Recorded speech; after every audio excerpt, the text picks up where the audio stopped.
Welcome to MagicGatheringStrat. I'm Pierakor, the guy who's usually streaming, but today I'm not bringing you a VOD. Today I want to bring you a special kind of in-depth analyzing video to maybe learn a little bit from my mistakes. And here to help me is David. Hey, hey everybody. Yeah, and I don't want to spend a lot of time explaining what we're trying to do here. I think you will just get it once we start. So I think we jump right in. I recorded my last daily, and we're kind of going through the recording now, trying to find any big mistakes or any better lines of play. But before we do that, I think we have to take a close look at the deck. And so I prepared this screenshot from the sideboarding because I don't have the deck like it is here anymore. And I think there's just a few quick things I want to go over.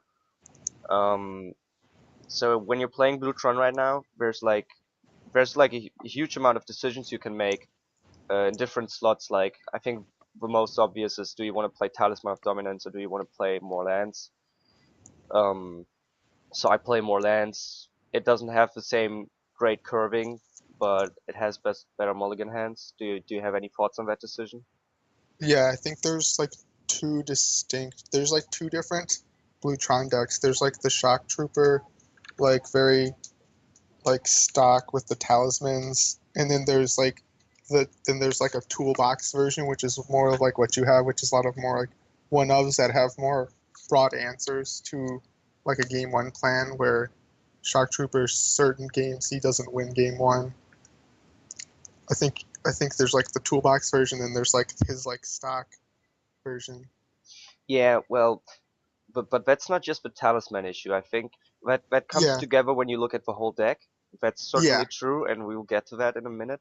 But I think if we look just at the talisman itself, I think the main difference is what I try to say. When you have talisman, you will just have to mulligan more often because you will yeah. have hands which are talisman one land which you can't Oh keep. yeah, yeah, And when you do have talisman and it's a good hand, you'll be able to drop talisman on turn 2 or turn 3 and ramp into a faster warp coil, faster better yeah, skull, stuff like that. And yeah. yeah, I think but that's a lot what I hmm? think I remember him Shock Trooper writing was that he sides out the talisman a lot because game one he likes Yeah, to have the ramp. Yeah, yeah. He said he sides it out against any deck that plays white, and that's a huge problem I have because if you have like 3 talisman and you side them out like, let's say 40% of the meta game. I totally pulled that number, out of the air, but 40% of yeah, the meta game, you need to lower your curve or yeah, you need to board in a land, and I think both of these are really terrible. I mean, we naturally lower our curve sometimes against very fast decks by boarding out something like a Sunring Titan and boarding in like a Snapcaster and Bottle Gnomes or yeah. Dismember or something like that. But Yep. you don't want to lower your curve because you're scared of Stony Silence. If you lower your curve, you're doing it because a lower curve is better for the matchup. Yeah, Okay, I think that's enough for that topic. So the next thing is kind of Set Robot Solem Simulacrum, which used to be like in every list like a couple years ago, I suppose, or even just maybe 1 year ago, and now yeah, you don't see it anymore. And I think it's somebody on the primer once said the Solem is really tied to the Talisman. If you don't play Talisman, it's an easy decision not to play Solem. yeah. I agree with that. Because the Solem is just so much better. If you play turn 2 Talisman, you can play Yeah, turn 3 Solem, you can play turn 4 Womka Engine, and that's a yeah, crazy opening, which was I used to play this opening quite often. When I first played the deck, I had 3 Talisman, I think, in the deck, and like 3 Solem and 2 Womka Engine. yeah, yeah, So it wasn't that unlikely to have that opening, and it's completely without Tron, and it's a great board position. You have the Zolem and the Vomka engine on the board, and the Zolem can block something, and you get the extra value there. So, yeah, but I think if you don't play Talisman, Zolem is a bad 4-drop to be honest against most decks. yeah. Right now it's in a really bad spot because if you a lot of decks if you just tap out on turn four or turn three, you're probably dead on the next turn. And and a good portion of the decks will just kill you. So Yeah, Well, I don't think you're necessarily dead, but it's certainly it's certainly very risky, and you'd rather have like Remand or Cognizant or anything open. Yeah, And if you want to play Solemn, you either have to ramp into it, and it has to be fast and get you somewhere else, like this turn 2, turn 3, turn 4 kind of curving out play, yeah, or you have to assemble Tron really fast and then play Solemn and have a counter open or something like that. yeah, And yeah, I mean Solemn is just a great value creature. I really like the card, but I don't really like it in this deck right now. yeah. It's yeah, I don't really like him right now either, but yeah, So we're not playing these cards. What are we playing instead? Well, you talked about the toolbox earlier. I think the most significant way this toolbox comes together here is the Trinket Mage. We have a single Trinket Mage yeah, and Pithing Needle and Chalice. Chalice is just great. Chalice hmm, is just great against so many decks. yeah. Actually, we're gonna talk about that in the first matchup a little bit. And Okay, Pithing Needle is also actually really great against most decks. Like yesterday, somebody asked me on the stream, "What do you usually name with Pithing Needle?" And it's impossible to answer that question without talking like for an hour because every deck you naturally yeah, know what you want to name, right? If you play yeah, against, I played against Blue Red Twin yesterday, and I had Pithing Needle in hand, and I was thinking about naming Desolate Lighthouse or Tech Edge or Grim Lava Mancer because those are the cards he played. I yep, mean, it just comes naturally to you, and there's always something. yeah, And yeah. obviously, It's that's when I was playing Blutron and Trinket Mage, people would always ask me that too, and I would always say there's so many cards that you can name with Pithing Needle. yeah, It's impossible to know at any given point. It just depends on so much of the game. If you're at what turn it is, or if there's so much that depends on. yeah. Yeah. And usually the very high impact ones are Planeswalkers or Yes. other kind of win conditions. Like I guess you could name something like Mindslaver. Obviously you won't. Yeah. Uh, and Colony. the safe bet is always Tech Edge or Ghost Border. Yeah. Tech Edge, Ghost It's Quarter. it's not huge, but it's definitely gonna help you out if he has it. Some man lands are usually pretty good Yeah, choices. yeah, Colonnade and Creeping Topper and stuff like that. Yeah. Yeah. So that's the Trinket Mage thing, but we also have a Fabricate, which is something I I started playing Fabricate very very early, and but a lot of people kind of gave me stupid looks for because Treasure Mage is just so much more value, I suppose. You get a 2/2, but Yeah. the Fabricate really is a great card because you can fabricate into Chalice, and sometimes the Chalice is a game is a win condition. Is it Yeah. literally is sometimes a win condition, right? And Yeah. you Yeah. go Oh on. yeah. Oh, I think that if you're playing like the stock Shock Trooper list, where you have like a couple Worm Coil Engines, Platinum Angel, Sundering Titan, a Mindslaver or two, and you're not playing like Batterskull and Silent Arbiter and Pithing Needle and Chalice, Fabricate is like not that great. But if you're playing these artifacts that cost like 1, 4, 5, and Chalice, so it's 0 when you search it, so you Yeah. can get it with Fabricate. So it just depends on the style of the more Fabricate opens more of a toolbox, which I think is better. Well, yeah, I mean, the difference between Fabricate and Treasure Mage is quite obvious. The 2/2 Yeah, body versus more options. Getting yeah, O-Stone, getting Silent Arbiter, getting Better Skull. Even yep, getting Expedition Maps sometimes. I yeah, oftentimes turn 4, I have Power Plant Tower, and I will Fabricate into Expedition Map, play Expedition Map. yep, That's just something you wouldn't be able to do. And sometimes, I don't think I've done this like in a really long time, but you can Snapcaster Fabricate, which is also yeah, another bonus. But yeah, again, the Fabricate kind of going into this toolbox direction, I agree, or toolkit, that you yeah. have all the options. And Well, what that's also else? Hmm? one of the best plays is going turn 3 Fabricate, turn 4 Oblivion Stone, and then on turn 5 blowing up the Oblivion Stone is also like another Well, against like a it is mid range type slow. deck. It is Yeah, slow, but it's the thing is, if you don't have a really great hand, if you don't have repeals or dismember in hand, yeah, it's the best thing you can do. And a board wipe is a board wipe. Even if you take 3 turns setting it up, yep, it can still win you the game. Yeah, that's still pretty good. So um, Another card maybe we have to talk about here is the single Dismember. This is also something a lot of people nowadays I think play Dismember mainboard, but it's not mandatory. I didn't play it No. until recently. I used to play it a while back. Um, Dismember is just the best blue removal there is. Yeah. I don't think we have to talk about this a lot more. No. I think you can play two mainboard, but I think that's right at the edge. I wouldn't play more than two. Yeah. And then there's the Silent Arbiter, which is I think the only other thing we really have to talk about, which is a Yep. card that only I'm playing so far. Every now and then you see the discussion coming up, guys, do you think Silent Arbiter is playable? And then I usually try to tell people that he is, in my opinion. Yeah. Just a great card against midrange needs to be answered. Yeah. He will. Well, it's Hmm? perfect because the 4 in the top right corner, it doesn't get hit by abrupt decay, and Yeah, yeah, that's that's the huge. biggest Yeah, thing. yeah, So, he wouldn't be playable if he was 3. yeah, but Just at 4, yeah, it's funny because usually we talk about it the other way. If it's if he no. would have just been 3 or 2, he would have been so much more playable. But Now it's you 4, he's perfect. that's like the new lightning bolt test. You know the lightning bolt test where Yeah. somebody says that creature is unplayable because lightning bolt kills it. This is like Yeah. the abrupt decay test, and you see that quite a lot because green black decks like Abzan, Junt, and whatever else you could think of are Yep. uh, are a huge part or one of the biggest tier 1 decks. And Yeah. abrupt decay is like the prime removal there is, which you Yeah. can't at all deal with. And people talk about stuff like Leyline of the Void, and they say, well, Leyline of the Void would be unplayable if it was a free drop. Yeah. And yeah, but the thing is here, yeah, as I said before, it has to be answered from a mid-range deck.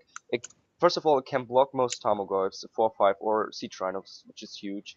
It doesn't get hit by Bolt, doesn't get hit by Decay, pretty much only dies to Path. If your opponent uses a Path on this, you're fine with that. You traded that Yeah. creature for a Path and a land, basically. You will basically ramp into Womka Engine or Batterskull, which he does not have an answer for now. And if you have a Yeah. Chalice on one and just Silent Arbiter, usually it's like endless stalling of a game. You buy yourself like 10 turns Yeah. if you can protect it. It's I think it's really great against mid range. People oftentimes come to me, or I see people on the internet and they say stuff like, "Oh, Silent Arbiter seems interesting against Twin." Now No. that's just not true. No. Because first of all, if Twin is winning, they probably resolve a cryptic somewhere along the way and they can just Yeah. bounce it. Or Yep. if they are winning, they they will have ways to deal with this at some point. I mean, it can be good against Twin. It was good against Twin yesterday. If they don't have a Yep. combo, or if you manage to have it on the board and protect it, obviously then it is good. But Yeah. or if they just are attacking with like a Pestamite and a Snapcaster every turn, obviously then it has some value. But you don't play this card because of Twin. You play this card because of mid range, in my opinion, and because of Yeah. Big Yeah. Zoo. Yeah. Yeah. I was watching another stream last week, and he was talking about like the twin matchups for just any deck in general, and it's so hard to have a sideboard plan for them. There's no one card that just shuts down Splinter Twin because they have so many game plans. So you Yeah. can put down an arbiter and you can stop them from comboing out, but they have 4 other game plans where they can still just kill you. So yeah, Well, but yeah, I agree. The mid range is the biggest thing for the arbiter. I think there's very few decks which are just straight combo nowadays, because then you have a problem. Like, imagine Twin was just straight combo, Torpor Orb would kill them. Yep. But you see, all the combo decks, they kind of have a second plan, which is usually either burn or beatdown, or a mixture of burn and beatdown. Yeah. Like the old pot deck, it could either combo off, or it could Yep. beat you with Gravity Township and 3/4 creatures, and it's the same with Twin. They can just Bolt, Snapcaster Bolt, and then beat you with Snapcaster and Pestamite. Yep. So yeah, I think that's enough for Arbiter. Let's talk about Ugin, which is something that used to be not really in the minds of a lot of players, at least Blue Tron players, and I was one of the people who were really, really, from the moment this card was spoiled on Christmas Eve, I was Yep. sold. I wanted to play this. I wanted to play this with Dig for Time. use dig through time instead of fabricate and treasure mage in order to find my win conditions. Obviously, we can't play dig through time anymore. Thank you, Wizards, for that. And but still, the card is great. So Yeah. it's not an artifact. You can't tutor for it. You can't Academy ruins it. You can't discard it to first knowledge.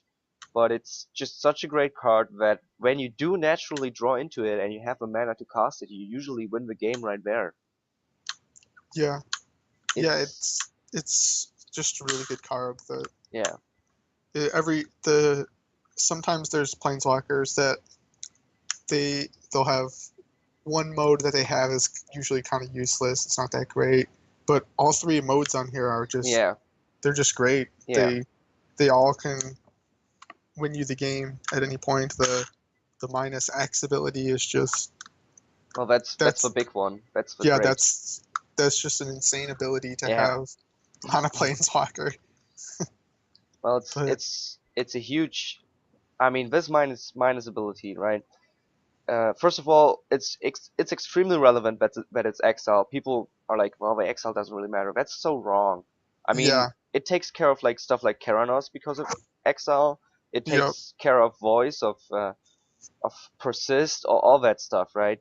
The biggest thing that I'm thinking of right now is hexproof, and they run those enchantments that the Yeah, totem totem armor. armor. Yeah, Yeah, so if it was just destroy, they could yeah, just keep the guy alive. But yeah. the exile, that's really huge in that matchup. It is, it is. And usually he comes into play and it's enough to -2, -3. So you're still Yeah, left with a really, actually not even just mid-size, with still a big planeswalker with 3 amazing abilities. yeah, It's amazing. yeah. Um, And then the +2 just deals with yeah, anything after that. I mean, you board wipe +2, +2, +2 until you yeah. can get to the -10, and then you A- usually have won after you did the minus. But yeah, minus. Actually, quite often my opponent only has 1 or 2 creatures, which are not really worth wiping for. So I play Yeah, Eugene and I +1 creature, then I plus the other creature, and when I plus again, then I ultimate. And yeah, Ultimate, if you've not seen or tried out Ultimate, it's really, when I first read Ultimate, I thought to myself, and I said this on stream quite often before I tested it, that Ultimate is the worst ability on him, that yeah. I Lightning remember Bolt that. Yeah, and Board Wipe is the best. But the first yep, time you Ultimate, you realize that that's just not true. Drawing 7 is huge, and yep, putting like a Mindslaver and a Womka engine, a Treasure Mage, and 2 expedition maps and 3 lands yeah, into play basically wins you the game. And you yeah, usually you're still left with 1 loyalty, Eugene. yep. So Eugene is pretty huge. But I do not believe that we should play maybe. Well, I've seen people trying to play even 4, but I think 4 is Uh, definitely too much. I think yeah, maybe 2 is okay. I'm not sure, but yeah. I'm happy with 1. 3 and 4 is too much. I think one is the best, but Well, I could see two. 2. Yeah, I could see two. You know, the really It, great thing is if you Eugene -10 and you draw another Eugene, put it on the field. That's the dream. yeah, But the thing is, if you Eugene -10, you win anyway. So yeah, yeah. I think like two. It depends. Two, if you want to draw it, if you want to like pretty much guarantee that you're going to draw the planeswalker, but one I think is fine because I think at two you're kind of winning. You're just kind of winning more, and there's you could play a card that's going to impact the game more than a second Eugene, but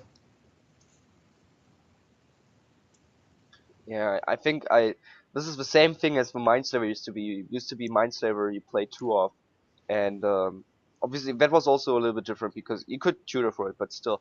But the thing is, I think yeah, six win conditions is what we're playing, or 6 big things, I suppose. And I think yep, 6 is right where you want to be. In your main board, and if you want to add another Eugene, you would have to cut something else. And I think the configuration, how it is right now, is exactly how I want it to be. I want to have 2 life linkers, and I want to have 1 Platinum Angel, 1 Summoning Titan, 1 Mindslaver. There's just nothing to cut. no, that's about right. Where like control decks when I was playing like blue, white, red, I played 6 win conditions that were 6 big win conditions. I think Yeah, that's where like control decks want to be is right there at like between like 4 to 6 win conditions. yeah. Well, I think that's about the main everything interesting we had to say there. And Yeah, the sideboard, I think the sideboard is really irrelevant, which might come to as a surprise to you, but I think there's not a single card in the sideboard which you have to have in your sideboard. I think yeah, if the next person builds this deck and builds another sideboard, there could be completely 15 different cards, and it could be a decent sideboard. I think the sideboard is mostly to the metagame you expect, the metagame you experienced before, and the kind of cards you're scared about, like, or the kind of decks you're scared about. Like Spellskite and Pact of Negation is something you usually don't see in the sideboard, but I have yeah, them, and they have been great for me. I absolutely will continue to play these cards in my sideboard, but that's like totally customized for me, for my own experience, right?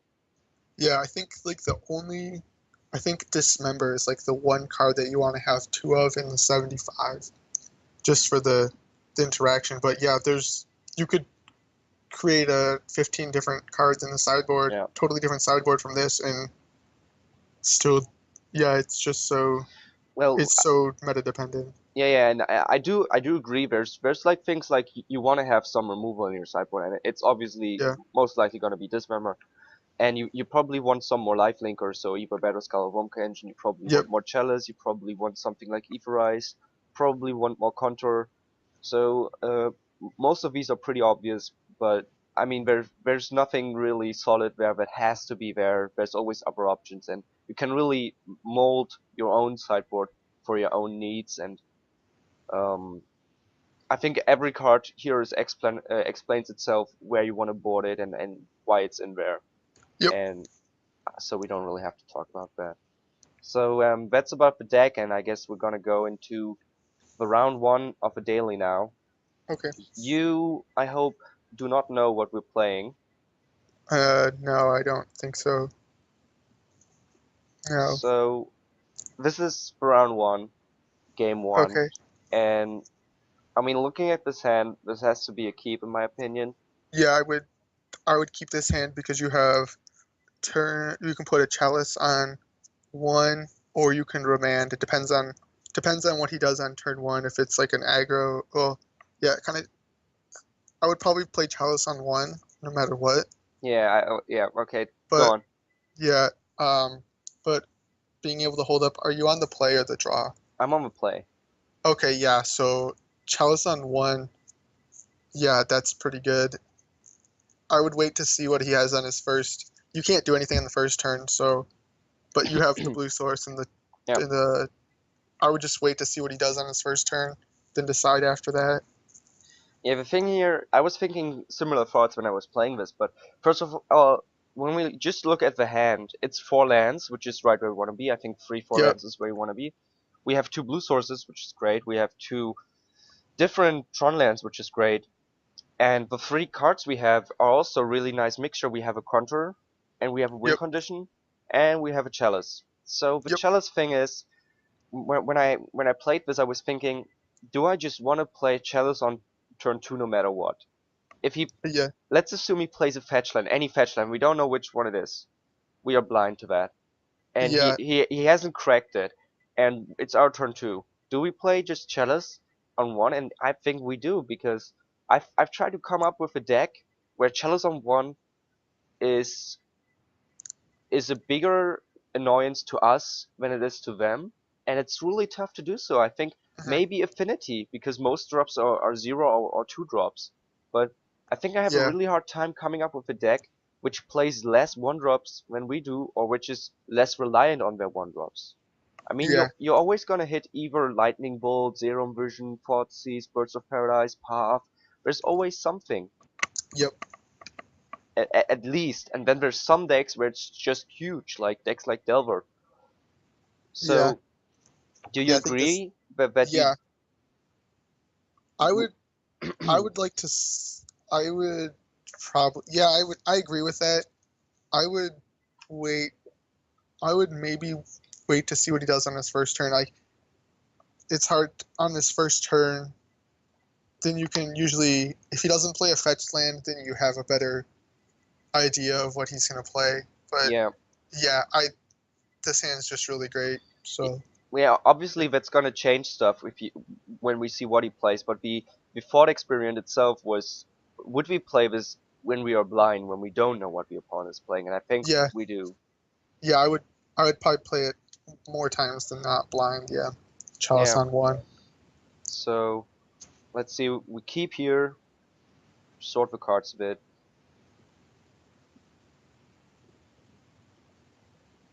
I think I go on to playing the tower. Yeah, Yep. pretty obvious stuff. And now the thing is, he's gonna play, I think, a brushland Okay. and a scout. Okay. So my initial thought now is I am slamming down Chalice on 1 the first chance I get. Yeah, so the opponent is playing Boggles, is playing Hexproof Auras, and about 2/3 of the non-lands in that deck are CMC1. Yeah. I think there's like 3 cards which are not, like Core Spirit Dancer, Daybreak Coronet, and what's the other one? There's like one other card which is not CMC1. It's the Sayana Ledgewalker? armadillo cloak or whatever. Yeah, It's not. anyway, Yeah. it's Chalice on 1 is a huge blowout here. I guess you could say we got lucky, but the thing is, I believe the matchup is hugely favored in our Yeah. for us anyway. So yeah, but I'm gonna start out here. So that's exactly what we do: slam this down as soon as possible. And this is gonna get boring from now on because basically this is over now. I mean, Yeah. there's very little he can play from his hand now. And the things he can play, and we can deal with. Like if he plays like an Armadillo Cloak here, we just remand it. Yep. So now we draw an expedition map, which is sad, but he's screwed over way more than we are. Yeah. So I just let whatever happens. This I wouldn't counter this because you have a dismember to kill it. So I wouldn't. I would let this go and then just kill it. But um, the other there's 2 lines. You can let it go because you have an answer to it in dismember, or you could remand it because there's probably not too many other things that you're going to be able to remand at this point. Well, the thing is, this member only hits Spirit Dance on this deck, and Dried Yeah. Arbor, I suppose. Well, we don't Yep. really care about the Dried Arbor.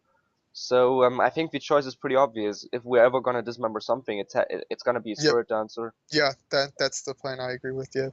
And I do believe that that's the right play to get rid of that, because if he has a Spirit Dancer, he will be able to cast all his CMC1 drops as cantrips. Yep. They will be countered, but he will still draw a card, and using that he will eventually draw into an Armadillo Cloak and a Daybreak Coronet, and Hmm. both these cards on a Glade Cover Scout is enough to win. Yep. It's very unlikely that he's going to draw them because he doesn't play full playsets of them and stuff, but I think we let this go. We dismember is the right play, and I do remand though. Yeah. Go figure.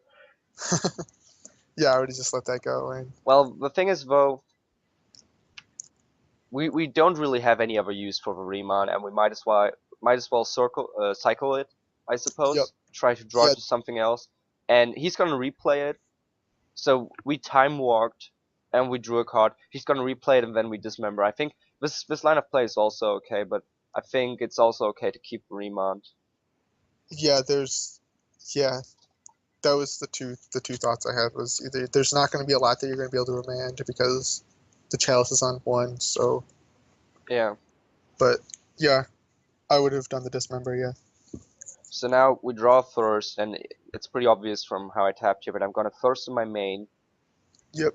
I think that's a good decision here because first of all we have the expedition map which we want to get rid of anyway, and that Yeah. we haven't played a land yet, so we play a land when we have a dismember for Spirit Dance. I think this line of play is pretty obvious. There's just nothing else to do this turn. Yeah. You know he's going to play the spirit dancer next turn, so nothing to worry about. And we do draw into Better Skull and Titan, which are great because that means we can play turn 5 Skull, turn 6 Womka Engine, and that's just win. Yeah. That's just he cannot deal with that at all. Yeah. So he plays a Shock Land, he plays a Spirit Dancer, and we dismember, I believe. so he does get to draw one card because we don't get priority after the Spirit Dancer. Yeah. But that's okay because he's just so dead. Yeah.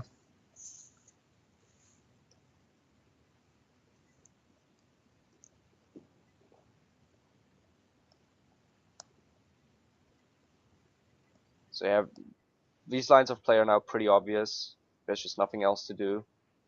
But yeah, you're just now gonna beat down basically.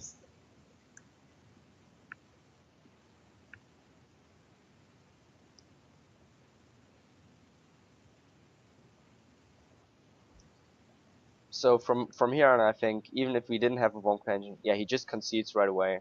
Yeah, he wasn't gonna win, so No, yeah, he wasn't gonna win as soon as the Chalice went down. yeah. So before, well, we can let this go and talk a little bit. I think Sunring Titan is a thing that goes out. That's pretty obvious, and you Yep. can see already the cards which I'm putting to the right on the sideboarding, which is cards I like and I want to board in. Yep. And I think it's all pretty obvious. More Life Linker, more Chalice, Etherize, and Spellskite. Pretty obvious why these cards are good. Yeah. And let's see what I do, and then we can maybe talk about if there's anything wrong with that. Yeah, I agree. Pithy Needle's not that great. Remount is not great. Yeah. Dismember probably goes out next. Although Dismember on the Spirit Dancer, Yeah. but you're not really worried about him drawing too many cards. You're worried about, Yeah. I think. You're just kind of putting the Chalice down and playing a lot of bounce Aetherize type.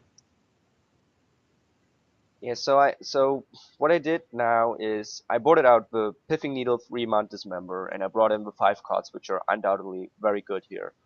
Yep. And I'm thinking Sunring Titan is not really good. He does play Shock, but he doesn't need Yeah. he doesn't need a lot of mana, first of all. Yeah. And Sunring Titan, yeah, Sunring Titan doesn't really. It's if it does come, it's too late. By that time, he already played his Yeah. Hexproof guys and stuff.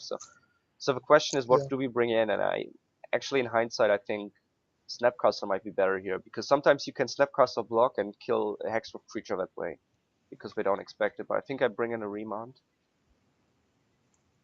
Yeah. I like this. I think there's 3 cards. It's Snapcaster, Remand, or Dismember. It kind of just depends on what you wanna. I think Snapcaster would. Might be.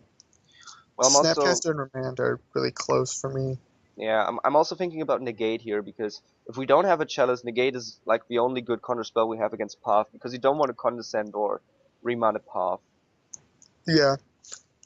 Also, when I'm sideboarding, so I'm thinking about what he is going to bring in, what cards do we need to also worry about that he is going to sideboard in. Okay, we So can talk about this since I submitted. So Yep. what do we expect? Well, we expect some artifact hate, most likely the one with 4 life gain. Nature's Claim. Nature's Claim, exactly, which is a CMC 1, so we don't really care about that at all. Yep. Sometimes, but not often, they play Crozan's Grip, Yeah. which is a problem, a huge problem. But that's usually like a one-off, and if they have one card which is good against you, that doesn't matter. I mean, it will Yeah. set you back, but it won't win them the game. Yeah. And they There's 3 sometimes cards. have this 2-drop too. There's like a Seal of Primordial, which I've seen before, I think, or Seal of Yeah. Primordium. Yeah. I'm thinking of Crozan's Grip, which you can't really do anything about for Yeah. that turn because it's split second. Nature's Claim, Naturalize, Seal of some sort of green, another like 1 or 2 drop, and Stony Silence, which none of those cards are really that big of a threat to us.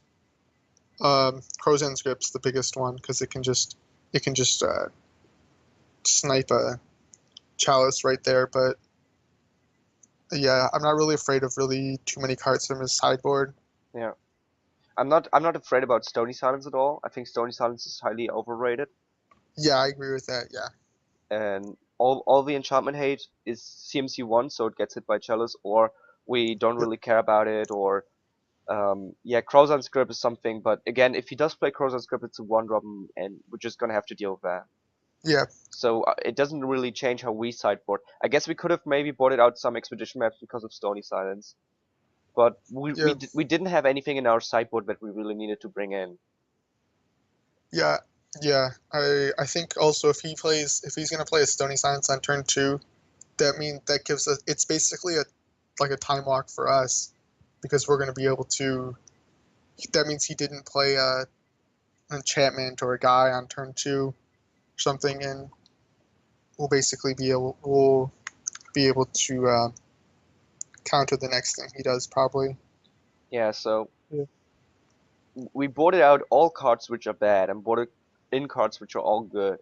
And I think Expedition Map is just meh. It can still be awesome. It can be really bad if he has Stony Silence. So I think it's better to keep Expedition Map in than any of the other cards. Yeah. Let's see what happens now.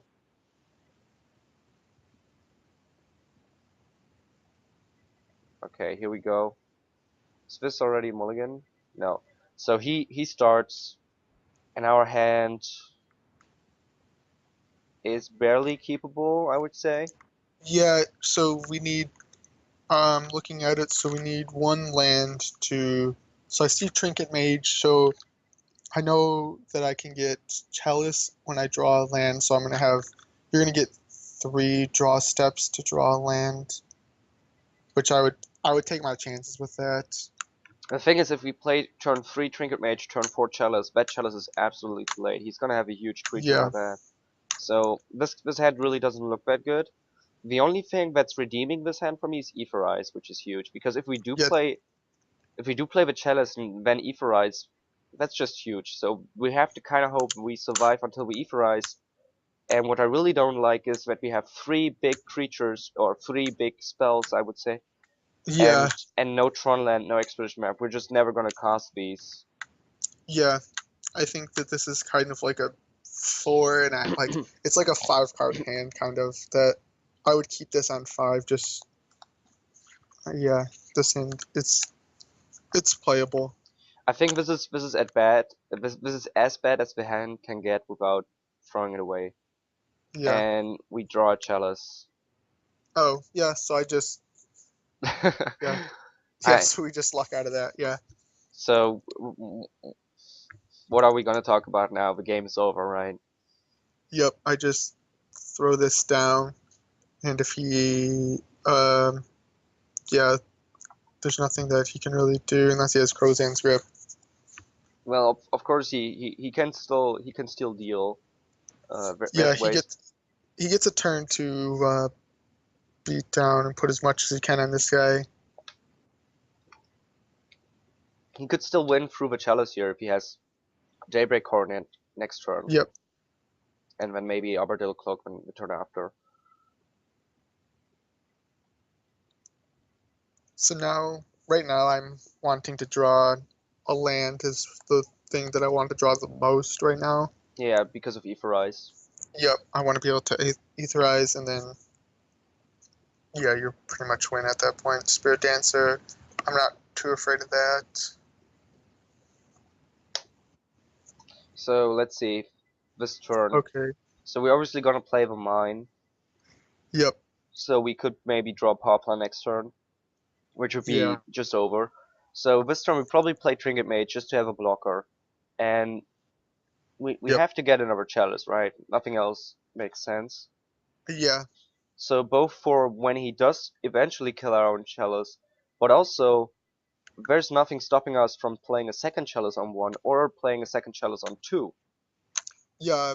I'm thinking Trinket Mage block the, so I can block the Glade Cover Scout or whatever he tries to suit up, and then the Chalice on 1 or 2, either one. Yeah, and I think that's exactly what's happening here. Play the mine. Yep. I think from here on out just ever since we drew the Chalice, we've been in a great position. So we have to acknowledge we top decked really well there. Yeah. Yeah. So I just get Chalice, and I actually get expedition map. Well, I understand why I did it, but I think it's a wrong Yeah, play. Because if he does have hate for the Chalice here, we still yeah, win. If he does remove yeah, the Chalice, we get Tron, we get Ugin, yeah, and we win. So this is kind of going into the direction of we are so far ahead at this point and winning so much, but it doesn't matter. And yeah, I'm as long as he doesn't remove the Chalice, we are winning. And if he does remove the Chalice, we're still winning because of this expedition map. yeah, So I think it's probably the wrong play, but it's not. It doesn't have a big consequence in that sense. yeah. So let's talk about this turn here. Do you think we keep Aetherize open? Are we scared? Uh, I am not too scared yet Oh, because he's been cycling. He's been cycling his enchantments. He like played like two or three that last turn to draw cards, and he hasn't. I'm not too worried yet of well, the thing is, yeah, we have absolutely no reason to first in our main phase because we hit our land drop. yeah, So we can wait and see. We can wait and see what happens. And if he has like Daybreak Cornet, we will Aetherize yeah. because then it's crazy. And he plays Stony Silence. Another Okay. reason not to get the expedition map.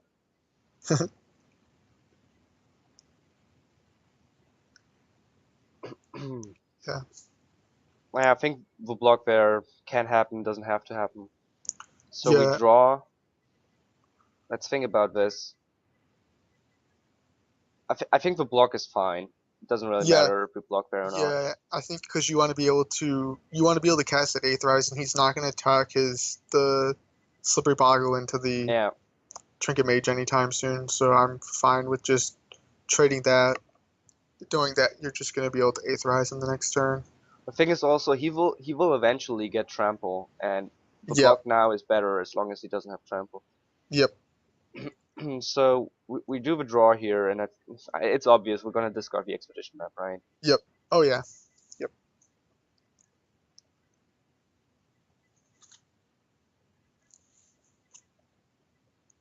And repeal's actually a pretty good draw. Mhm.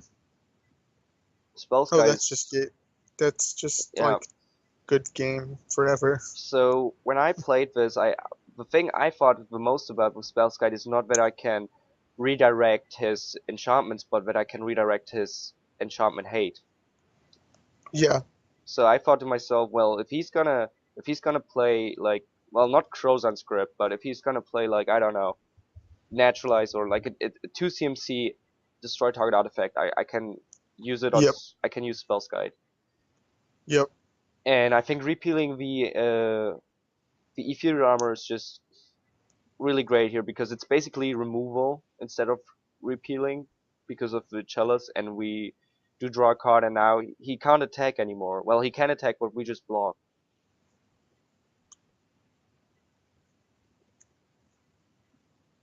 And there's just no reason why we should save a repeal for Stony Silence. We don't care about the Stony Silence at all.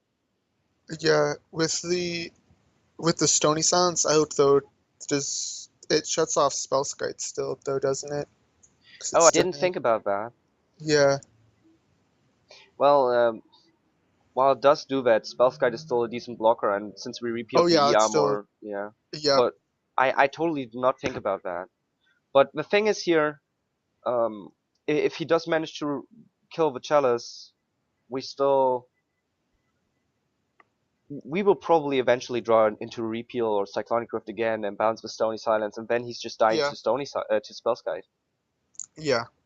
But yeah, I'm not really worried about anything he's doing. Um, at this point, I would just play the land. I would think about putting Chalice on 2, and then the next turn, just Aetherize and basically just shut him down. Hmm. I don't think that's what I do. I think I want to thirst here because I want to get to 6 lands. Yeah, So, and if I do Chalice on 2, I can't thirst. So I think thirst is really huge for me here. And yeah, that's how I decided to play it too. Because if we go to 6 lands and we play the Wonka Engine, we probably win. Yep. And he plays a Kataki. Let's talk about that. So first of all, Uh, Kataki is not that great usually against Tron because first of all they have a yeah. lot of mana, and second of all they don't have that many artifacts in play at the same time. Yeah. But it's okay here. I mean, we're definitely gonna pay for a Chalice. Yeah. I But mean, it's yeah. I guess I see why he brought it in for in this matchup, but I don't think it's that good in this matchup. Just because what you said, the Tron. You could have 3 artifacts. You could have Worm Coil, Spellskite, Chalice, and you could just tap 1 land, Tower, and you just pay it for the rest of the game. So it's not really that big of a threat to us at all. yeah. uh yeah, so the question here in my opinion is so we're gonna draw and see if we maybe can counter this, but we don't even have a counter that matters. So Yeah. we draw Better Skull, which is actually interesting because and we have 6 lands now. We can pay 1 for the Chalice and then play the Better Skull. Yep. And I think that's the right play here. So we probably throw away the Mindslaver because of Stony Silence. Yep. I was thinking tossing Mindslaver. Yeah, I agree with that. Yeah, toss Mindslaver, pay 1 for the Chalice, play Better Skull, and from there on we just pay for Better Skull and Mindslaver and we win the game. Yep.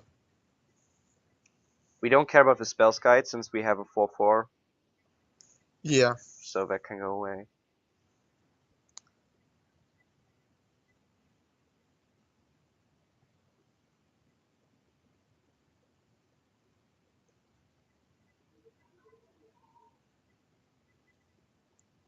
So I'm thinking about this a little bit here, but we obviously thought about this already, and I think it's quite obvious. Let's see how I do this, if I do this correctly.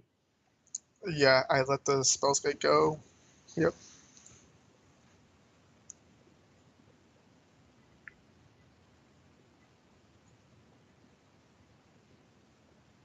I mean, you have to pay for a Chalice, there's just no way around that. I do play it the right way. Yeah.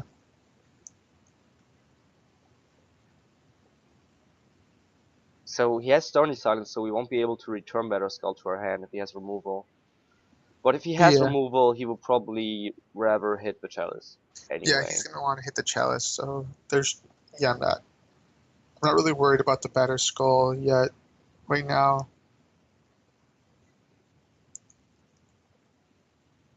So now he gets to draw 2 cards. Yeah, he played another Spirit Dancer, highly irrelevant here in my opinion. Yep. So Yeah, so he's not gonna attack in at we all. pay for 2, which is obvious, right? Yep. And that's pretty much all we have to do for the rest of the game so Yeah. far. And there's a Condescend, which is a good draw, I think. Because if he does have CMC2, well, we don't have a mana right now, but eventually, if we assemble Tron, we will be able to protect even through. Yeah, we will just be able to protect the Chalice, or we could in theory play the Chalice on 2 here. Yeah. So I think that this is a perfect block or attack right here because either he has to trade basically his entire board, or he just lets us start attacking, and we start winning the race, which he obviously blocks, and it's fine. So he loses all of his board basically. Well, I'm gonna be honest here. When I played this, I was kind of in autopilot mode. I Yeah. just realized that I had a Chalice on 1, I was probably winning. I didn't really think about it. I just attacked, and I was kind of taken by surprise when I saw that he did this triple block. But when I looked at it and I realized that the only way for him to block in a way that I lose my Better Skull, he also loses his Kataki, which Oh means yeah. that I can play Wonka Engine. Yeah. So I was thinking to myself, well, this is an okay thing to do. We probably want to first though, because we want to hit our 7th land. So next turn we can pay for Chalice and play Wonka Engine. Yep. So I was thinking this is a 3-for-1. This is a good trade. And the Oh, yeah. Kataki wasn't doing much, but it was stopping us from playing Wonka Engine because we Yeah. had to play for that Chalice. Yeah. It just slowed us down, but didn't really. Yeah. It was putting a band-aid over the wound, not really fixing the problem that he had. So I'm thinking here about main phase first. I'm not sure if I hit the land drop this turn. No, I didn't. So I think it's okay to do that. The main phase for first knowledge. Maybe I should have. Yeah, either way is fine. You're not going to really be able to condescend anything on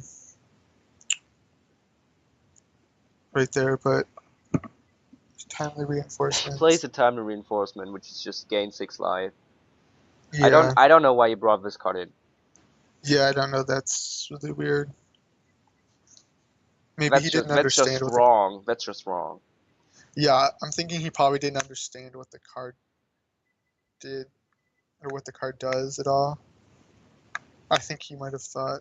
I don't know. I don't know why you would bring that card in. It just doesn't make sense to me. Yeah. So we first here end of turn and we draw Snapcaster Spellburst Island. So I think we want to keep all our artifacts.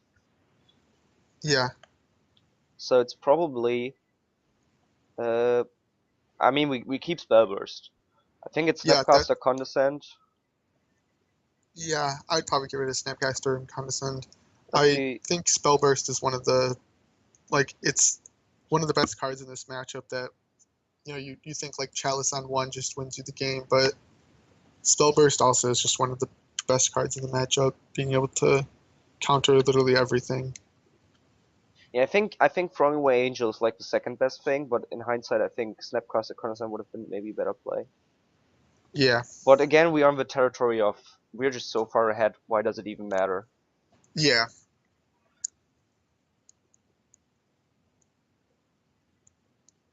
Oh no, he doesn't even have a Kataki anymore, so we didn't even need to hit a land drop. Of course. No. So, but now we have Chalice on 1 Wonka Engine. Next turn we're gonna have Spellburst up. He's just having a really hard time here. Yeah, I suspect he'll probably concede here He's probably conceding to Ugin. Yeah.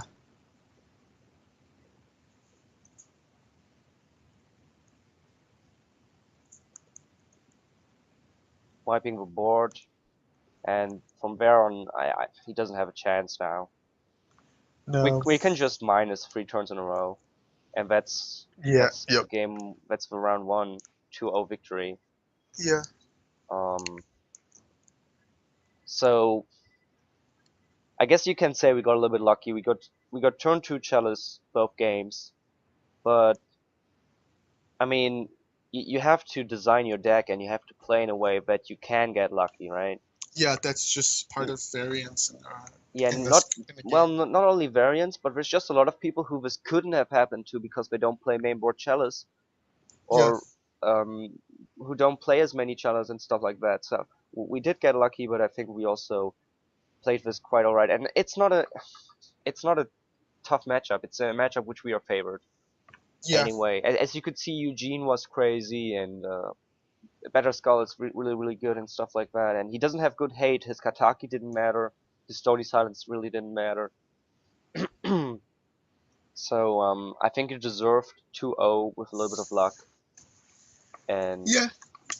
Is there really any big misplay or something that we have to point out? Anything? No, I think there was like one minor thing that I had thought of, but it wasn't that big. Was that when you paid for the Kataki, you tapped Tower, but if you would have tapped like the mine or the power plant or whatever, and then you drew the other Tron piece, you'd have had more mana. But you were already winning at that point, so yeah, it was like another thing of I'm already so far ahead, it doesn't really matter. But that's definitely a misplay. Yeah. That's definitely wrong. Inconsequential, but wrong. Yeah. So that's round 1, and I think we're gonna go and do round 2 right away. Yep. Let's see. So round 2 starting here. I do not remember off the top of my head what round 2 was against. We lose the die roll. Okay. I think he's AFK for a minute here, so we're gonna have to wait and see. Double Q. Well, you never know when the next round is gonna start, so Yeah, I like I like the feature that they put in, the recent feature where they do the countdown of how many matches are left. That's really nice instead of yeah, trying to yeah. have to count. So let's have a look at the 7. 3 lands, again, 3 and 4 is right the number, right where you want to be. 2 different Tron lands, again, is great. 1 blue source. The Yeah, thing is here, we have Ugin, Angel, and Fabricate. So the great thing here is, this is not Treasure Mage. If this was Treasure Mage, this hand would be so much worse. yeah, Because then we would basically have 3 big spells we can't cast. But because of this Fabricate, we can use the Fabricate for an Expedition map, and then we can get Ugin. This hand is looking okay. yeah. The only thing that I think this hand was really missing is just like some sort of counter Yeah, remand or like a Remand. something. But A yeah, Remand or a Condescend, yeah, that's true. But but you I can't would have probably everything.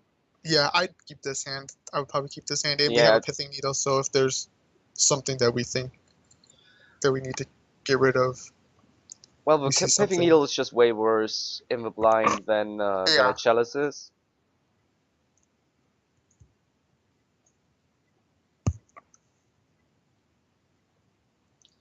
So he's at least blue-red. Yep. And he plays a So Delver. so he's like blue red in black Delver. Well, that's the read we have right now. So do we have a Yeah. good Pithing Needle play here? I guess the best we Um. could do is a fetch land. Yeah. I probably don't really name anything. There's nothing that I'm really. I mean, if we have him on Grixis Delver, we could name Tazigor, but that's like super late. Yeah. I don't do anything here, and I think yeah, it's really just a guessing game, and why would you throw away a card? Yeah. And I play Serum Visions,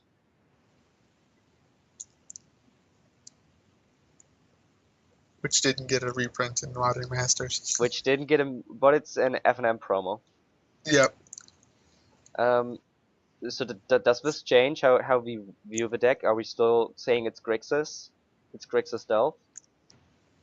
Yeah. I'm still thinking that's what my thought is right now. Is still that it's Grixis Delver. So he scryed 1 to the top, 1 to the bottom. So he might flip the Delver next turn, but he can't uh, do the Scalding Tarn. And Yeah. look at this. We Oh draw a wow. Power Plant. Wow. So here the question is, do we want to go for the turn 3 Angel, turn 4 Ugin? And since we have him on Grixis, right? Yep. He does not play that. Grixis does not play that many mainboard counters. Yeah. So if he does have a counter for the Angel, then he probably doesn't have one for the Ugin. Yeah. The real dilemma here is, in my opinion, if he lets the Angel go through and then he counters the Ugin, that would be kind of, I don't know if it would be blowout, but it would be certainly worse than the other way around. We would rather have the Ugin than the Angel. Yeah. The other deck that he possibly could be on that I'm thinking of right now is also like a blue white red, like mid range with like Geist of Saint Traft Yeah. type deck. But I'm thinking Grixis. It's one of the more popular decks. Well, I know what he's on, but I'm not gonna say anything. Um, Okay. do you think this is correct here to go for the Angel turn 3, turn 4 Ugin? Uh, at this point, yeah, I would say so. I'm not, because I'm thinking he's most likely in Grixis. He's not going to have a Well, counter. if he's blue, white, red guys, he doesn't have that many counters either. No, That's a he's just gonna try to burn you out. yeah, that's a glorified burn mid-range beat deck, or even fast beat deck. Yep. It doesn't have that many counters. I think I misplay here. I think I play this differently. I think I play the Pithing Needle on Scouting Tarn, or I try to, yeah. I, well, that's not necessarily a misplay right there, but I don't think. So the thing is here, it's actually kind of smart because he needs to use the Scouting Tarn and he shuffles away the card which he put on top. Yep. So that's interesting, but I think in hindsight, Actually, I'm not sure if this is a good play or not. Yeah, It's definitely cute, but the thing is, what are we gonna name now? yeah, I would have just, And are we really scared of a flip that much, or whatever he scried to the top? So yeah, he gets a Hallowed Fountain here, so it's not Grixis. yep, so he's like the blue, white, red mid-range, yeah. So I we would have probably just played like mine, put like mine. well, first we have I to talk probably about just, the Pithing Needle. yeah, I probably just named Colonnade just out of respect that he has Colonnade, if he does, but I didn't think about this because I think if he plays Delver, he probably doesn't play Colonnade, or just as one over. So at this point, I'm yeah, scared about guys, but we can't name guys. It doesn't make any sense. So yeah, I'm thinking he might play several Tech Edges or Ghost Quarters. So I'm gonna name those, and I'm actually thinking here really hard about whether I should name Tech Edge or Ghost Quarter. And I'm thinking Tech Edge is actually kind of doesn't matter because we're gonna be able on turn 3 to play Angel, turn 4 to play Ugin. He can't Tech Edge. yeah, But I think I still end up naming Tech Edge because I think if he has a Ghost Quarter, we still get the island. No, I do name Ghost Quarter, it seems. yeah. I like the Ghost Quarter name more than Tech Edge. Oh, you went Tech Edge. Yeah, I think both are fine. I think I ended Yeah, up naming Tech Edge because I think he's more likely to play Tech Edge than Ghost Quarter. okay, yeah, I'm not sure if that's true, but that's how I felt. So he reveals the Spell Snare, gets the flip,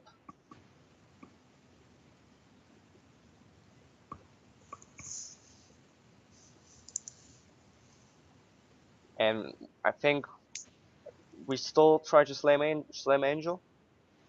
um,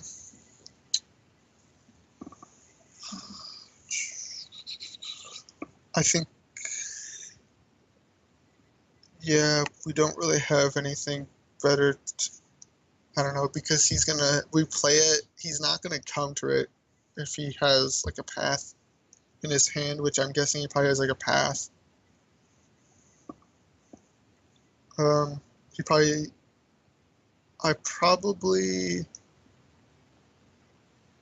so, Let's think about this a different way. If he has a counter, what counter do we have him on? I think most likely Mana Leak or Remand. yeah, I'm thinking remand. So Um, Remand doesn't matter at all. And if he has a Mana Leak, okay, that sucks. But we drew an expedition map. We could get an Academy Runes. It would take some time because we would have to play next turn probably Island and then the turn after Academy Runes. But we yeah, would eventually get our Angel back. So yeah, I think playing um, Angel here is the right choice. yeah, the only, yeah, I'm just worried about path exile on the end of the turn. But, I mean, because I'm, if he has yeah, Path,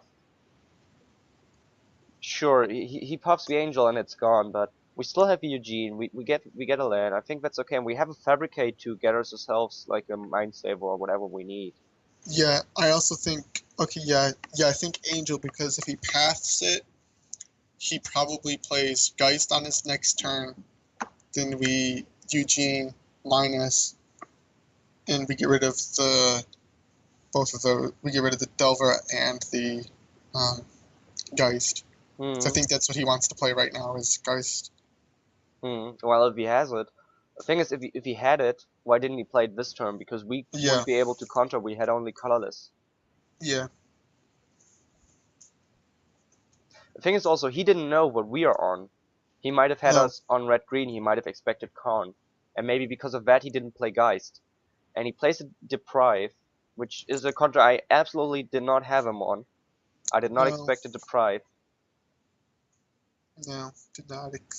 That was not one that I was thinking of at all. But it's Again, it's okay. We just Eugene next mm, turn, and he probably doesn't have another counter in his hand because again, he shouldn't be playing that many hard counters. He plays Spell yeah, Snare, but if he plays like 2 or 3 Deprive, that's probably it.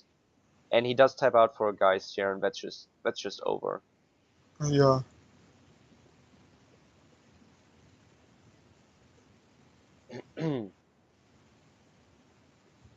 So -3 naturally. Yep. And play the expedition map, I would think. Yep. And then we probably get Academy runes very aggressively. Yeah. Or we could just fabricate into Womka Engine. I would think maybe, or Womka or Better Skull. Actually, we draw a Oh Mindslaver. wow. Well, this is pretty obvious. Yeah. Plus, Side plus the Grim Lava Mancer. no. Plus his face, Lavamancer himself during the Mindslaver turn, Okay. Yeah. right? That has to be better. Yeah. I was thinking that he would have like a counter spell or something, but For the Mindslaver? uh, yeah. Well, the thing is, I think what we should do here is play Mindslaver first before we do anything else, and then we can Yeah. decide what to plus. I think I do it the wrong way, though. Yeah, I plus his face, I'm pretty sure.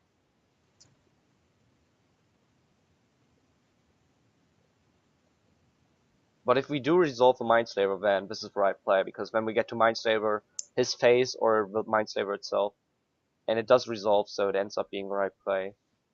Yeah. But definitely should have tried the Mindslaver play before. Yeah. And I would have. he ends up pathing his own dude. Yep. Which is the right decision on his part, I think. Oh yeah. Because otherwise we would have used the Lavamancer and then pathed it. And he concedes there.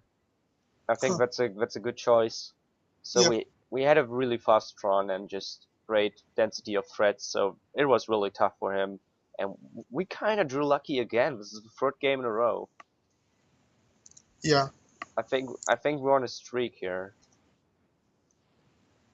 Yeah. So this is like one of the examples of the blue Tron where it's like you're not trying to get Tron as fast as you possibly can, but sometimes you just have Tron really fast, and it's just a "oops, I win now" Yeah. kind of feeling. It happens like maybe 10% of your games, but when it does happen, your opponent is like has no choice. So against Geist, I mean Geist is clearly the card that we are thinking the most about. Yep. We can't dismember Geist, we can't repeal Geist. Just a really tough card to deal with. If we have a Snapcaster and try to block, he will just Lightning Bolt the Snapcaster. So I'm boarding out Pivinil. I think that's a pretty good choice. Yeah. But I think this is like the first or the second time I play against Geist, at least in this year, and I'm having a hard time finding cards I want to board out here. Yeah. I think that people who played Blue Red Delver when Treasure Cruise was legal, they went like one of two ways. They either transitioned out to like Grixis Delver, or they went to like the Blue White Red Geist mid range type deck. So I bring in is still really good. bring in Chalice, Womka Engine, Etherize. I think all three of these cards are really good. So the question is, what are we gonna bring out? What are we gonna throw away? And I'm looking at Expedition Map here. I think Expedition Map is a good idea because of Chalice, because of Stony Silence. Yeah. It's okay to board out Expedition Map, and I want to board out one threat because we are bringing in another threat, Womka Engine. And I'm thinking about Angel, because Angel is the weakest to burn. Just like Lavamancer Lightning Bolt or like Lavamancer Electrolyze kills Angel, while it doesn't really do that much against Better Skull or Womka Engine. Do they play Young Pyromancer in the Geist? The thing is, I don't know. We haven't seen it, and I didn't know at the time. I might know now, but I'm not gonna say. Yeah, because that was what I'm thinking. If they play Pyromancer, I leave Arbiter in. If they don't, then I leave Angel in. So I end up throwing out Expedition Map, Remand, Platinum Angel. Remand I think is okay to board out. Most of the stuff is really cheap. And I bring in another Snapcaster, and I like the Snapcaster because sometimes they will attack with like a Geist, or if they do play Young Power Monster, they will sometimes attack with Young Power Monster, and you can like Snapcaster block. Yep. And also Snapcaster Etherize is really good. Snapcaster Repeal can be really good.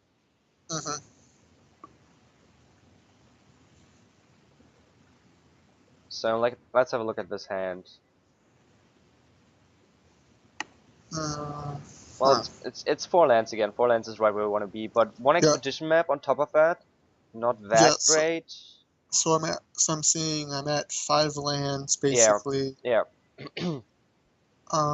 Chalice is nice, yeah. but if he gets a Delver down, we're kind of we don't have a way to interact with that Delver yet. I probably mulligan this hand.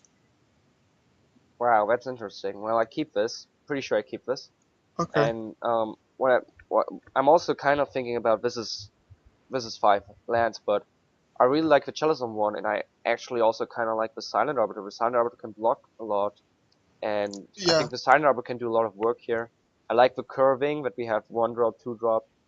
On turn 3, we probably crack the Expedition map, and then Silent Arbiter. I definitely think this is not a great hand, but I think this is good enough to keep. Yeah, my thinking is that if you got rid of Expedition map, would you keep this hand on 6? If there was no Expedition map, would you keep this on 6? The Chalice, the Arbiter, and then the 4 lands. I think I actually would, because I would just be too scared that my 5 is Yeah, Mana Screw. yeah, I'm just keeping almost any hand that has 3 or 4 lands, because yeah. Mana I Screw think is, and the blue source is like the most obvious. So he plays a yeah, Lava Mancer turn 1, and we draw a Repeal.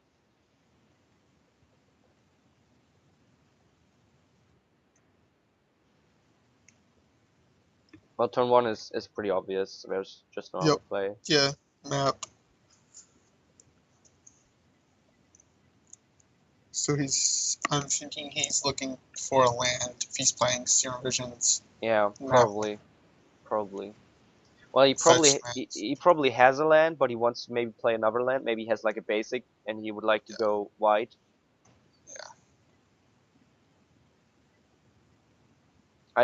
I think it's unlikely he keeps a 1-lander. He probably has Bolt or Path in his hand. That's what he's holding up. I don't know. Yeah, I'm probably guessing he's Bolt. holding a Bolt.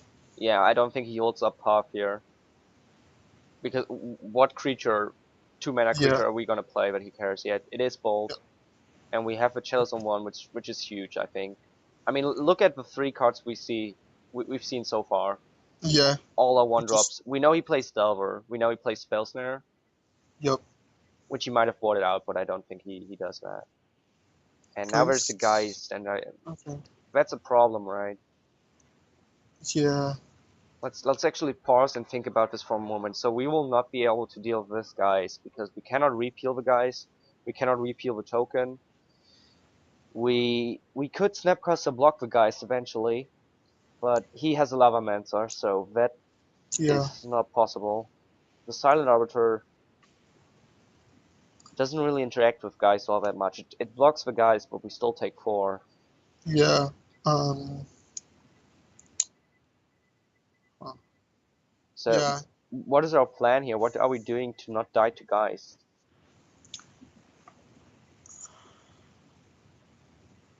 We want. Yeah, like right now in this hand, the best answer is Snapcaster Mage, and kind of hoping that he commits with Lavamancer, but he's never gonna attack with Lavamancer because he's always gonna have a couple cards in the graveyard at this point. Um, Hmm. I want, Actually, hmm. yeah, I'm kind of looking for something I think at this point too that's big that I can throw in front of Geist, but we need the Tron lands and we need the big threat. Um, Repeal on the Lavamancer. Yeah, Yeah, but think. I think that's an okay play because he can't use it. He won't be able to play it again, and we get to draw. Yeah, I'm thinking about this. I want to Snapcaster to block the Geist, but we can't do this as long as the Lava Mancer is in play. So I think Yep. we want to repeal this. I'm doing this in my main just so it resolves. Yep. And I think the other line of play would have been to first try to find maybe a better skull. Better skull could still save us, I think, if we drop it on Yeah. turn 5 and it resolves. So But we're taking 6. we go to 9 here, which is huge. Oh. So I think the next turn is really the important turn, which we have to think about really what we want to do. So if he has a Yeah. lightning helix here, we die, right? Yeah. Probably next turn. So we have to think. We have to think really hard. Do we try to snapcaster block? We still take 4. He could have a lightning helix on the snapcaster. Or do we maybe play the arbiter, try to block the guys, but then we still take 4? Yeah. I probably just play a land. So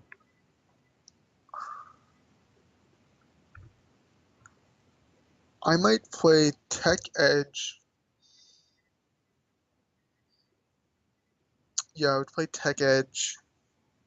And I probably want to block with the. I want to try to block with a Snapcaster Mage, I think, but not sure. I think if he tries to cast a Lightning Helix on the end step. I don't know, it's hard to say. Yeah, it is. It is a really tough spot. I think the right play here is your plan has to be snapcaster block, crack the expedition map so we are less likely to draw land, and then just hope Yeah. that we draw a better skull. On Etherize. I think if he goes end of turn and plays Lightning Helix, I feel better with blocking Snapcaster Mage because that's one less answer he's going to have to Snapcaster Mage. So, okay, Oh, so I'm. he Yeah. doesn't do it. So he plays a fetch.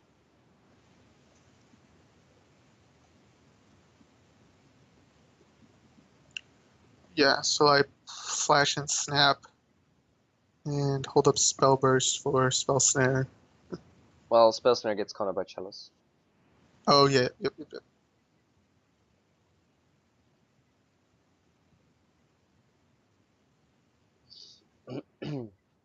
He has a mana leak. Okay. Nope. Can't pay. So we take 6, we go to 3. We are dead to Lightning Helix. Yep. Crack the map just to thin the deck. Yeah.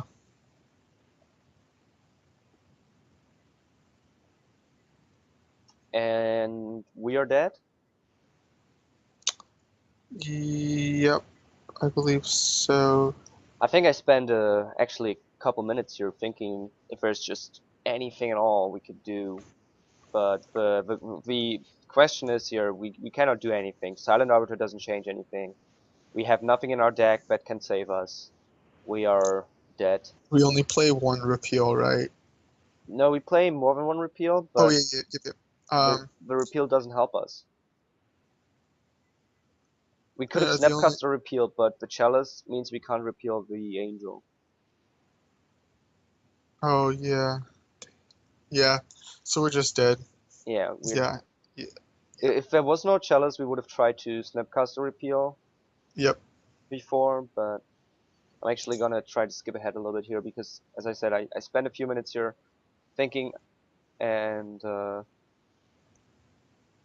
I'm actually having a look here at my deck list, seeing if there's anything. But Yeah. yeah, this is actually several minutes. I end up playing the Silent Arbiter, but it really doesn't matter what you play here. You just lose. No.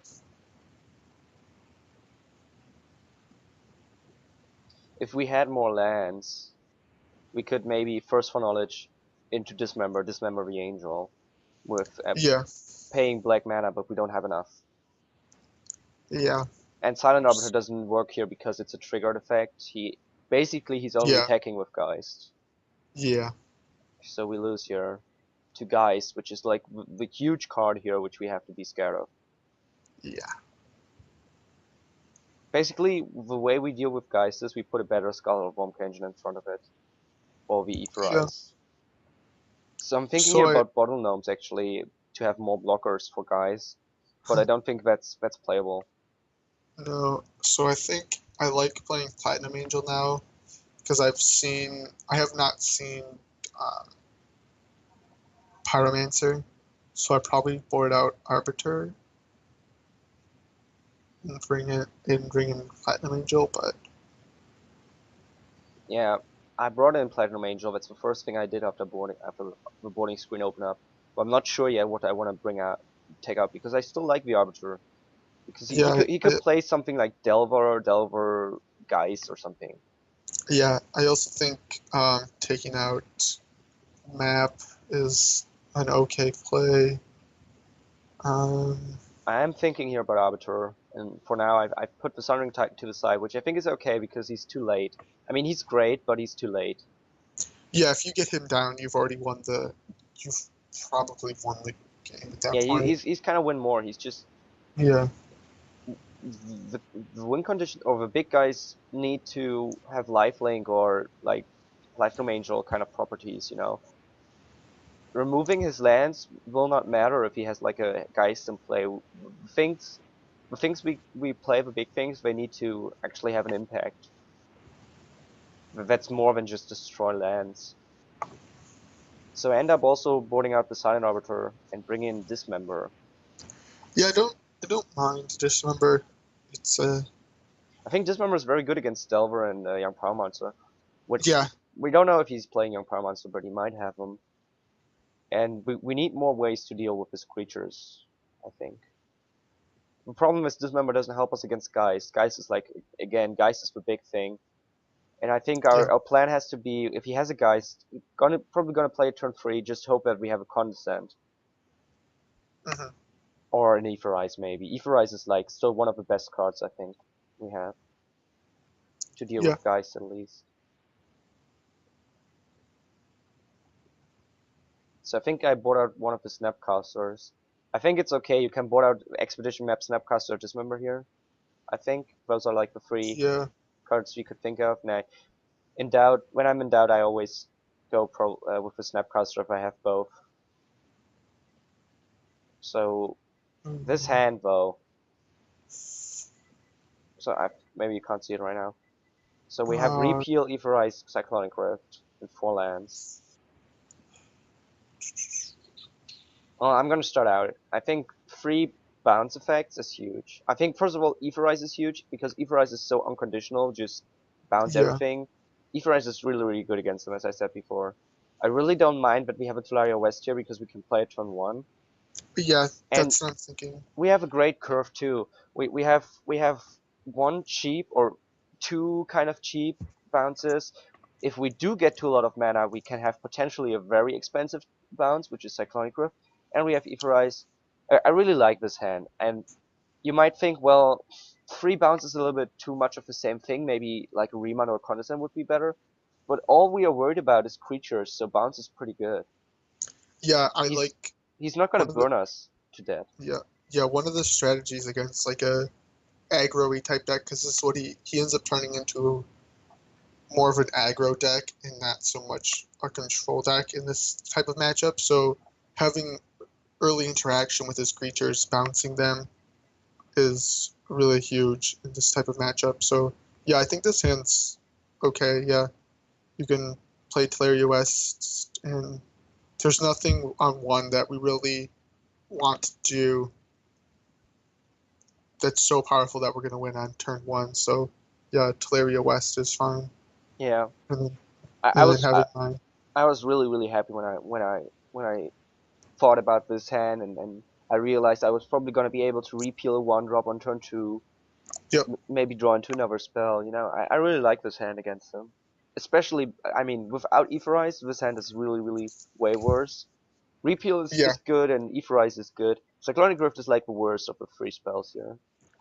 Yeah, I wouldn't have minded trading Cyclonic Rift for a Condescender or a land or Yeah, something. sure. But Repeal Aetherize is really good. You can Yep. repeal really fast and then Aetherize when he has a bunch of creatures. So he plays a Delver, which is great. And look at that, we draw a Mm. Chalice. So we're at a crossroads now. Actually, let me pause here so we don't get to see what I do. We could repeal the Delver, or we could play the Chalice. The thing is, if we play the Chalice on 1 and his Delver flips, we can't Yeah, repeal it anymore. yeah. Uh, hmm. Well, what I think the right play is play the Chalice on 1. Because he's tapped out. We know he plays Spell Snare and stuff like that, and a lot of Yeah, counters. We want to get the Chalice down. So play the Chalice as soon as possible. If his Delver flips, we have Cyclonic Rift, yeah, right? yeah, yeah, yeah. Chalice on 1, and then I think that's what I do here. yeah,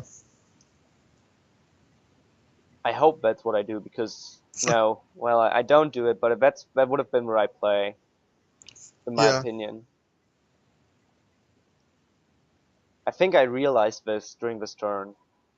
That would have been the right play.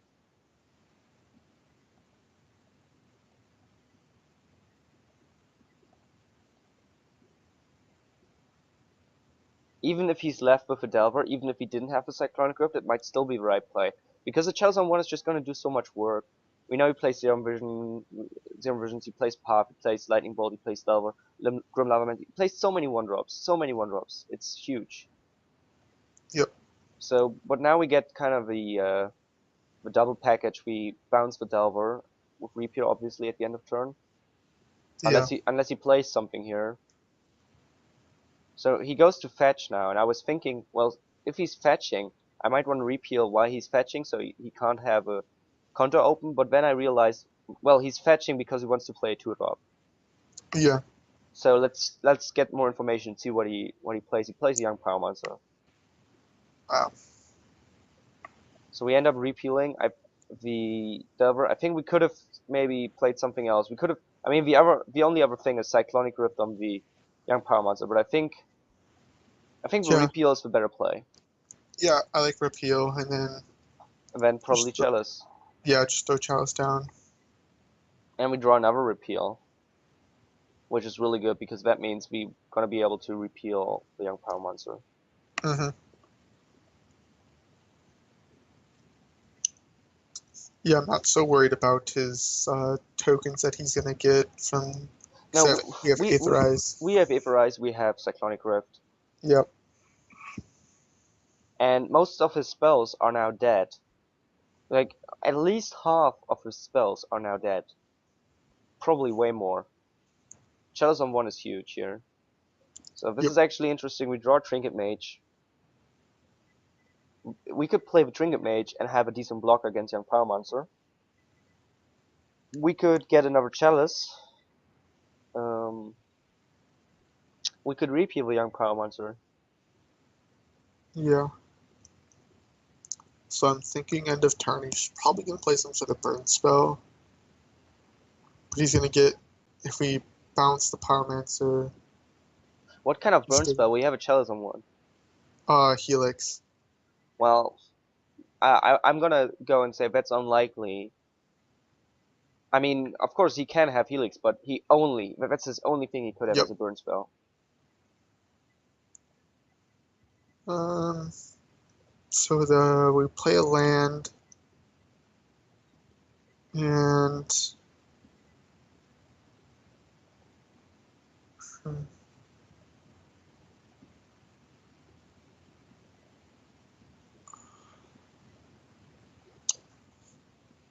I think I like the Trinket Mage play. yeah, If he does have to use a Helix on a Trinket Mage, he doesn't use it on us. yeah. There's really nothing better for us to do at this point because we're not gonna Aetherize for one or two guys. That's kind of not that great. So I don't mind playing Trinket Mage. There's nothing really we want to bounce. Looks like you let it go through.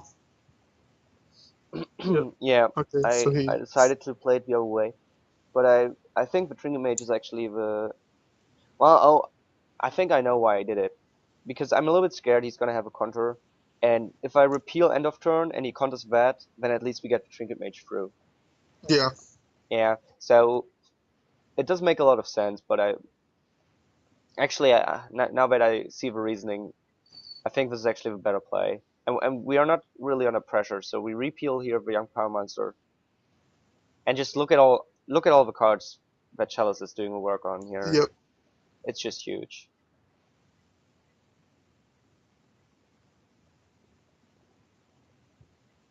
And we would be fine if he has a counter here. So now that we draw the Condescend, now this is actually an interesting question. Now that we drew the Condescend, I think we don't want to play with Trinket Mage anymore. No, I hold up the Condescend for Geist, yeah. For Geist, or also maybe for Young Pyromancer. Yeah. If he plays Young Pyromancer, I think we Condescend again. Yeah. Or not again, we Condescend. And if he plays Geist, I think we could remount because we know Geist is his most expensive thing. Yeah.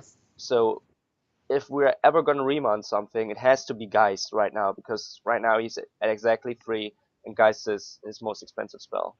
Yeah, I don't mind. Yeah, Remand and then Condescending back on the way. Yeah. So he does nothing. I think you could argue both for Condescending the Geist. Yeah. So now we are at, how much mana is that? 6 mana. So even after playing Trinket Mage, we're gonna have enough mana for a counter, so I think it's okay to Trinket Mage here.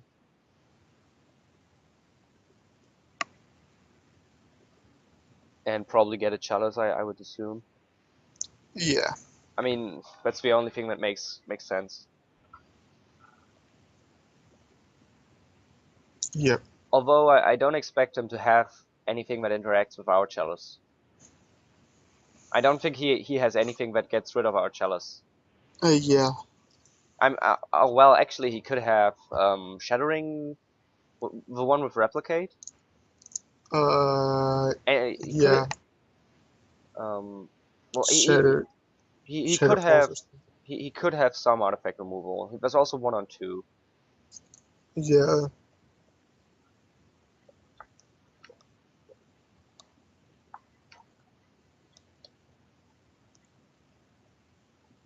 So I'm having a look here. I don't remember why. I was looking for something. He plays Geist. I mean, this is obvious. Actually, it's not quite that obvious. So we see already I go for the Condescend. I talked before about the Remand. The thing here is, we don't want to see this Condescend, this Geist again. I think Yeah. actually remanding is fine. Because we know we can just... I think remand is actually probably better. Because we know he's gonna play this again, and then we're gonna Condescend it. So we buy 1 more turn. I think remand is probably better. But Yeah. you're gonna see that this ends up being pretty good. Okay.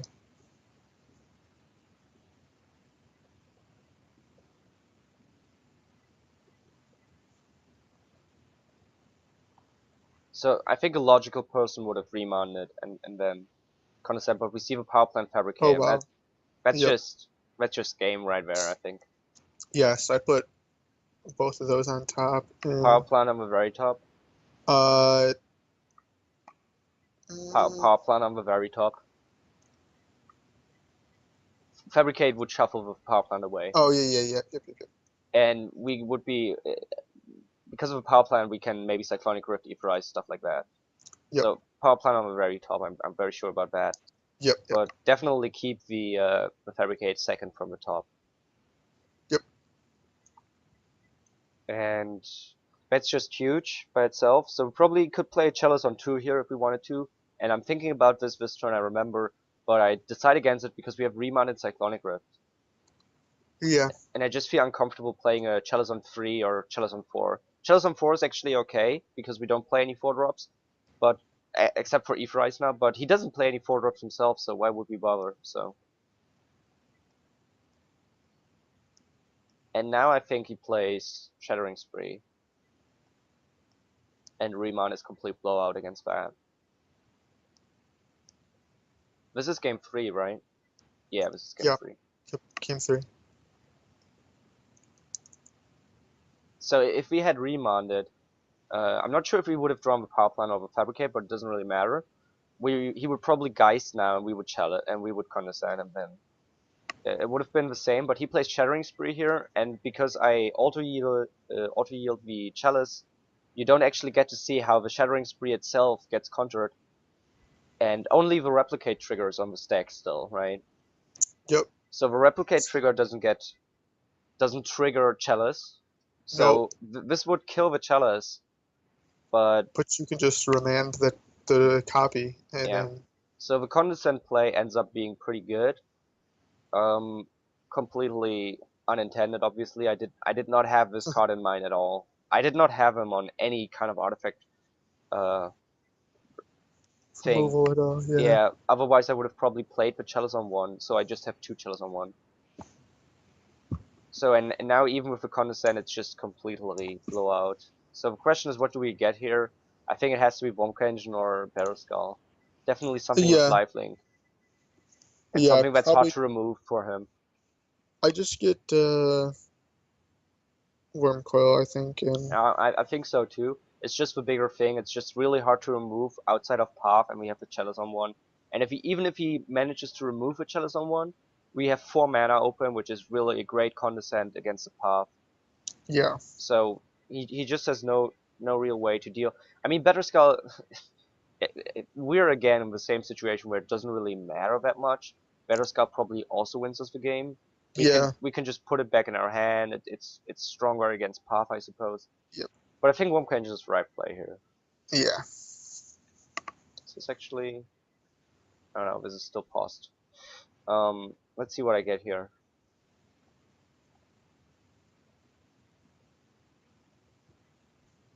Well, I am thinking about it, and I do get, yeah, this has to be the Yeah. right choice.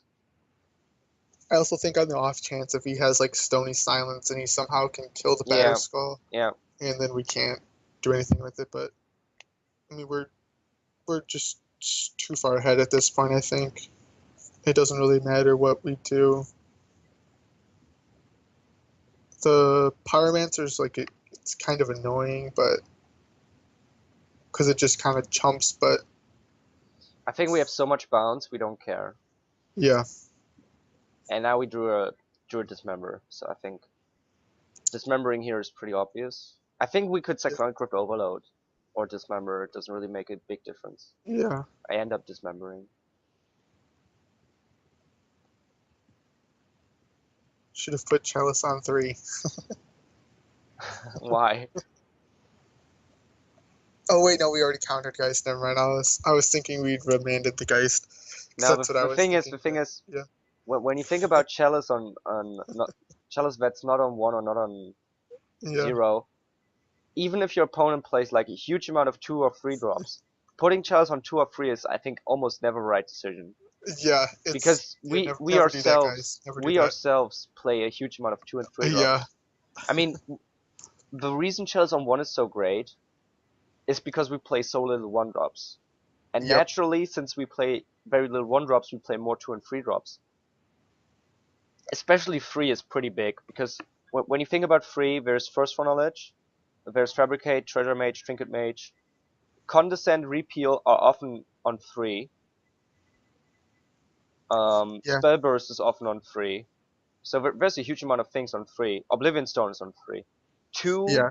2 is sometimes okay, especially against Burn. You want to have Chalice 1, Chalice 2. Because you bought out the remands against Burn, so it doesn't hit that. And the only thing it hits is Repeal and Condescend when it's like for 1. And it hits like Yep. Cyclonic Rift and Snapcaster. It's like 3-4 spells, that's okay. Yeah. But I think you almost never want to put Chalice on 3. Chalice on 4 is another thing though, because there's very little 4 drops again. And Chalice Yeah. on 4 is really, really good against Scapeshift. Yep. So he plays a Geist here, which I like to go through because we have lethal next turn with Yeah. Cyclonic Rift. So Oh, yeah. Yep. we overload and we win. And Yep. that's round 2. Easy play. Yep. So yeah, as I said, just the starting hand was just amazing in the game 3. Yeah. I don't think Geist is that hard of a matchup. That's pretty. I think it's like a combination of like a blue white red control, which is really good for Blue Tron, and then like a burn matchup, which is not that bad because you have Chalice. It's like kind of a mix up of the two. Well, I haven't had that much experience, but I have quite a lot of respect for Geist. Because Yeah. Geist is so huge. Geist is such a problem. I mean, if you're lucky, or let's say if you're fortunate, you're gonna be able to condescend or remount the Geist and deal with that. But even if Yeah. he, let's imagine he plays the turn one Delver flip and it flips, and then for the rest of the game you're busy remounting, condescending Geist, and you get hit for free every turn. That's pretty big by itself. So I do have Yeah. a certain amount of respect for the deck. I think it's a worse matchup than definitely than blue white red control.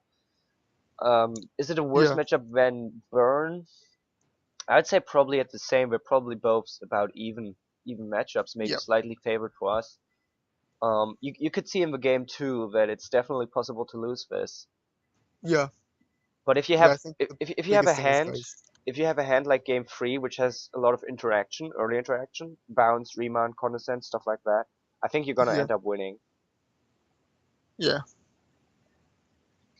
Okay, so that's round two. I think gonna do a cut, and this is gonna be the first video, and we're gonna make Okay. a second video. So if you're watching this on YouTube, you should probably see the second video as an annotation somewhere. Thanks for watching so far, and if you like this, go check out round 3 and round 4.